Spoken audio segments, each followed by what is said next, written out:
Electronegativity का मतलब होता है for any atom electron, bonded electron को अपनी तरफ खींचने की पावर। दोबारा बोलता हूं, the power to extract electrons from bonded electrons from the bond, that is really very important. मैं आपको आंसर करता हूं, जरा चेक करिएगा भैया।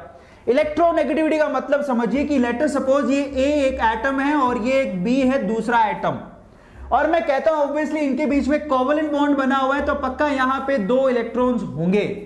समझ में आता है, कोवेलेंट बॉन्ड बना है तो 2 इलेक्ट्रॉन तो पक्का होंगे, क्योंकि एक बॉन्ड बनाने में हमें 2 इलेक्ट्रॉन की जरूरत पड़ती है। तो आप खुद ही सोचिए, यहां पर 2 इलेक्ट्रॉन तो होंगे, मे भी हो सकता है वो एक ए का हो, एक बी का हो, मे भी हो सकता है अगर आपका कोऑर्डिनेशन बॉन्ड है तो मे भी कोई भी एक दे सकता है एटम, तो किसी भी तरह से यहां पर 2 इलेक्ट्रॉन तो शेयर होंगे। अब यहां पर इलेक्ट्रोनेगेटिविटी का मतलब समझिए, electronegativity is the power to pull these bonded electron towards it. अगर मैं आपसे कहूं कि बी की इलेक्ट्रोनेगेटिविटी ए से ज्यादा है, अगर बी का इलेक्ट्रोनेगेटिविटी ए से ज्यादा है, इसका मतलब यहां पर यह बात पक्की तय हो चुकी है कि यहां पर बी क्या करेगा, अपनी तरफ इलेक्ट्रॉन्स को, दोनों इलेक्ट्रॉन्स को खींचेगा। That is really very important. Electronegativity का मतलब होता है बॉन्डेड इलेक्ट्रॉन्स को अपनी तरफ खींचने की पावर।